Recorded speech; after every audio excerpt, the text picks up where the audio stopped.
वक्त बहुत ज़रूरी है कि हम खुदा को राज़ी करें, उसे मना लें। और जब वो मान जाएगा, जब वो राज़ी हो जाएगा, तो उस वक्त ये वबा जो है दुनिया से चली जाएगी। आए एक हवाला पहले देखते हैं। हम खुदावंद को मनाने की पूरी कोशिश कर रहे हैं।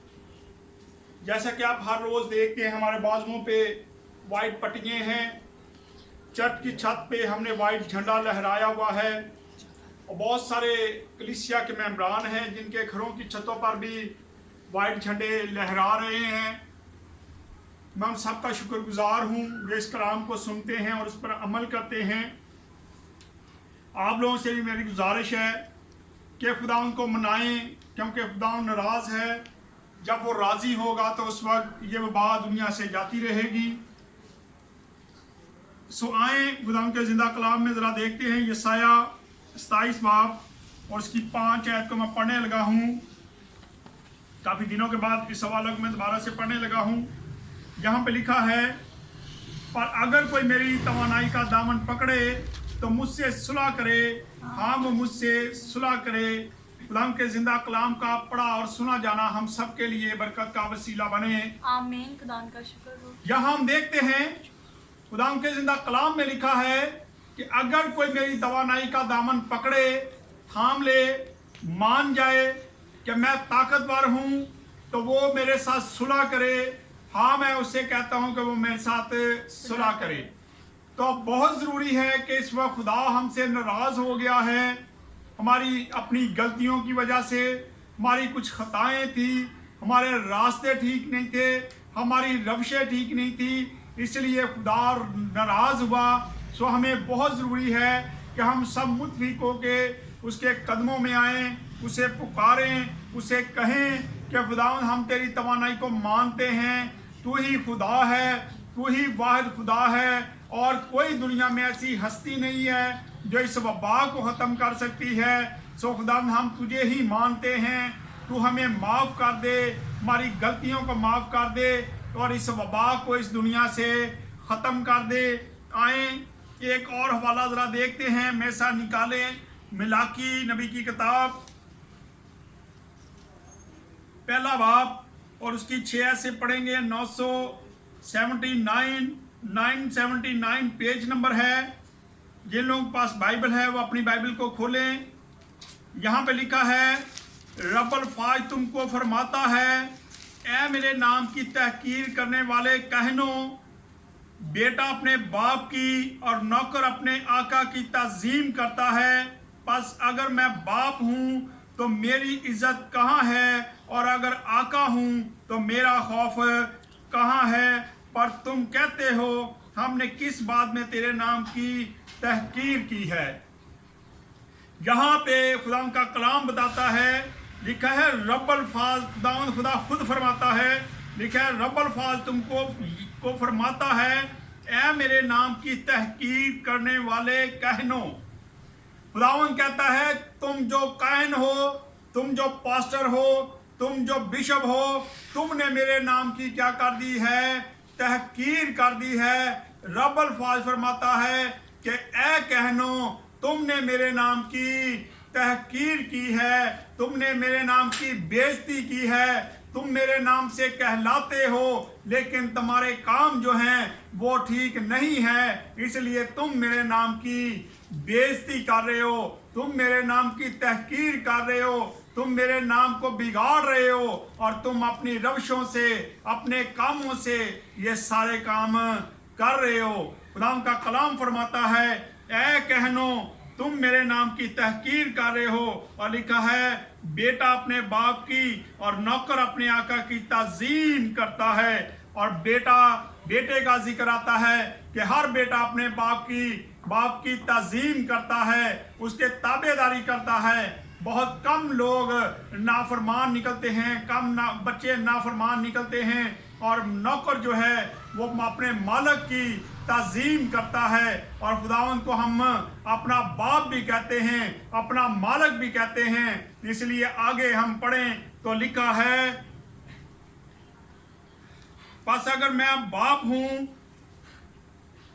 तो मेरी इज्जत कहाँ है। वाकई हम उस बाप की इज्जत तो नहीं कर रहे, हम उसको बड़ा लाइटली ले रहे थे। अगर हम दुनिया में देखें तो आज तमाम लोग जो थे वो खुदा को भूल चुके थे। हम खुदा की तज़ीम नहीं करते थे बल्कि उसकी तहकीर कर रहे थे। और ये तहकीर इस तरह होती है जब हम मसीही होते हुए गालियाँ निकालते हैं, झूठ बोलते हैं, नशाबाजी करते हैं, तो हम खुदा की तज़ीम नहीं बल्कि उसके नाम की तहकीर कर रहे हैं। हम उसको बेइज्जत कर रहे हैं। हम लोगों में क्या नमूने बन रहे हैं। अगर हम अच्छे काम करें तो इससे हम खुदा के नाम की तज़ीम करते हैं और लोग कहते हैं कि ये मसीही लोग हैं, लेकिन हमारे कामों से ऐसा नहीं लगता। इसलिए लिखा है, बस अगर मैं बाप हूँ तो मेरी इज्जत कहाँ है, और अगर आका हूँ तो मेरा खौफ कहाँ है। खुदावंद का खौफ आज हमारी जिंदगियों में नहीं है। हम खुदावंद के खौफ को नहीं मान रहे थे। हम तो अपने अपने रास्तों पे चल रहे थे। हमने अपने रास्ते खुद तैयार कर लिए थे। हमारे रास्ते बिगड़ गए थे। हम ऐसे कामों में पड़ गए थे और हम खुदावंद को भूले हुए थे। इसलिए लिखा है कि अगर मैं आका हूँ तो मेरा खौफ कहाँ है। अगर हम खुदावंद को अपना आका मानते तो हम उसकी खौफ में रहते। जिस तरह हम दुनियावी तौर पर अगर हम कहीं जॉब करते हैं तो हमारा जो मालिक होता है, जिसके हम मतहत होते हैं, उसका हमारे दिल में खौफ होता है, डर होता है, और हम ऐसी कोई गलती नहीं करते जिससे हमें डर हो कि अगर साहब को पता चल गया या मालिक को पता चल गया तो वो मुझे काम से निकाल देगा। इसी तरह अगर हम खुदा को अपना आका कहते हैं, हम उसको अपना बाप कहते हैं, तो उसका खौफ हमारी जिंदगियों में नहीं था। इसीलिए हम अपने अपने कामों में मगन थे और ऐसे काम कर रहे थे जिसको वो पसंद नहीं करता। इसीलिए इस वक्त जो हमारा आका है, हमारा जो बाप है, वो गुस्से में है। वो इस वबा को उसने ज़मीन पे भेज दिया है और ये वो ही काम है कि वो हमें माफ़ करना पसंद नहीं कर रहा। लेकिन अगर हम सब मुतफिक होके उसके आगे झुक जाएंगे तो शायद वो हमें माफ़ कर दे। और लिखा है कि अगर मैं आका हूँ तो मेरा खौफ कहाँ है, पर तुम कहते हो हमने किस बात में तेरे नाम की तहकीर की है। तुम मेरे मज़बा पर नापाक रोटी गुज़ारते हो और कहते हो कि हमने किस बात में तेरी तौहीन की है। इसी में जो कहते हो खुदाम की मेज़ हकीर है। आज हम खुदाम के घरों की इज्जत नहीं कर रहे थे। हम खुदाम के घर की तज़ीम नहीं करते थे। हम खुदा की तज़ीम नहीं करते थे। अगर हमें कोई हदिया जात आते थे तो वो हदिया जात हमारी कोशिश होती थी कि हम खुद ही खा जाएं। हम खुदा के घर पर उसको लगाना पसंद नहीं करते थे। जो हदिया जात खुदा उनके लिए आते थे हम उसको भी खा जाते थे। इसलिए खुदा नाराज हुआ। वो कहता तुम मेरे पास वो हदिया लाते हो जो गंदा है, जो अच्छा नहीं है, अगर बच जाए तो वो हम चर्च में देते थे। आज बहुत ज़रूरत है कि हम खुदाम को पुकारें, अपनी गलती को मान जाएं और खुदाम से कहें कि खुदाम हम गुनाहगार हैं, हमारे रास्ते ठीक नहीं थे, तू हमें माफ़ कर दे और हम अपने रास्तों से फिर गए हैं। खुदाम तू हम पर रहम कर, वैसे वबा को इस दुनिया से ख़त्म कर दे। या फिर लिखा जब तुम अंधे की कुर्बानी करते हो तो कुछ बुराई नहीं, और जब लंगड़े और बीमार को गुज़ारते हो तो कुछ नुकसान नहीं। अब यही अपने हाकम की नज़र कर, क्या वो तुझसे खुश होगा और तू उसका मंजूर नज़र होगा। रब्बुल फाज फरमाता है, खुदावंद फरमाता है कि जब तुम कोई कैसी घटिया किस्म की चीज़ अपने आका को या अपने हाकम को दो तो वो क्या खुश होगा तुमसे। और तुम चाहते हो कि मैं तुम्हारे इन हदियों से, तुम्हारी इस इबादत से जो तुम दिल से नहीं करते, दिखावे के लिए करते हो, तुम्हारे काम तो गलत हैं, लेकिन तुम समझते हो कि हम खुदा के घर में आते हैं, हम हदिया जात दे देते हैं और खुदा को हम खुश कर लेंगे। तो खुदा कहता है इससे मैं खुश नहीं हूँ। क्योंकि अगर हमारे घर में कोई अच्छा अमीर आदमी ही आ जाए तो हमारी कोशिश होती है कि हम उसको अच्छा गिफ्ट दें, अच्छी कोई चीज़ दें, या हम किसी अमीर के घर में जाएं तो उसके घर में हम अच्छी चीज़ें लेके जाते हैं। और अगर किसी गरीब के घर में जाएं तो हम ऐसे ही कोई चीज़ उठा के ले जाते हैं क्योंकि हमें पता है इसने कौन सी कोई बात करनी है। लेकिन अगर कोई अमीर हो, आका हो, तो उसको हम अच्छी चीज़ देते हैं, ताकि ये हमसे खुश हो। इसी तरह जब खुदा हमारा बाप है, हमारा आका है, तो हमें उसके लिए भी अच्छी चीज़ें लेके जाने की ज़रूरत है, अच्छा दिल लेके जाने की ज़रूरत है। और जब हम ऐसे काम नहीं करते तो खुदा नाराज़ हो गया है। आज खुदावंद इतना सख्त नाराज़ है हमसे कि वो हमसे मनाया नहीं जा रहा, और वो हमारे कामों को देख रहा है। वो इसलिए ना तो वो हमारी दुआओं का जवाब दे रहा है और ना वो हमारी बातों को सुन रहा है। आए 9 को पढ़ते हैं तो यहाँ पे लिखा है, अब ज़रा खुदा को मनाओ ताकि वो हम पर रहम फरमाए, तुम्हारे ही हाथों ने ये गुजराना है, क्या तुम उसके मंजूर नज़र हो गए हो। रब्बुल फाज फरमाता है, आए खुदा के कलाम के मुताबिक लिखा है कि आओ ज़रा हम खुदावन को मना लें। तो मेरी भी आप लोगों से दरख्वास्त है कि हम सब मिलकर खुदावन को मना लें, और जब खुदा मान जाएगा तो ये वबा जो है दुनिया से जाती रहेगी।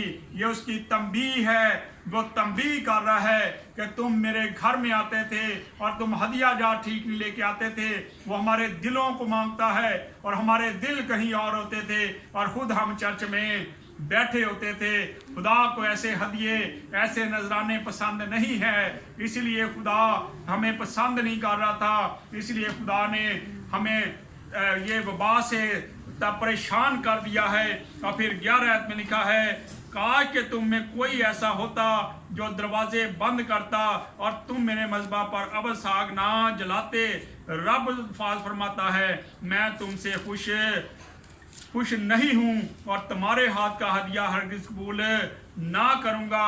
यहाँ खुदावंद फरमाता है कि कोई ऐसा शख्स आता जो दरवाजे बंद कर देता, क्योंकि जो हदिये तुम देते थे ये मुझे पसंद नहीं थे। और खुदावन ने आज हाकिमों को इस काम के लिए मुकर्रर किया, और हाकिमों ने चर्चिज़ के दरवाजे जो हैं वो बंद करवा दिए हैं, ताकि हम आगे को ऐसे हदिये ना लेके आएँ जो खुदा को पसंद नहीं है। खुदा को ऐसा दिल पसंद नहीं था जो बैठे तो हम चर्च में होते थे और हमारे दिमाग जो थे, हमारा दिल कहीं और होता था, और हम सोच रहे होते थे कि जल्दी से चर्च ख़त्म हो जाए और हम फलां जगह जाएं, हम फलां रिश्तेदार के घर चले जाएं, हम फलां की शादी में चले जाएं। और खुदा इन चीज़ों से नाराज़ था। हम ऐसे हदियाजात जो थे वो खुदा उनको दे रहे थे, ऐसा वक्त खुदा को दे रहे थे, इसलिए खुदा ने अपने घरों को बंद करवा दिया।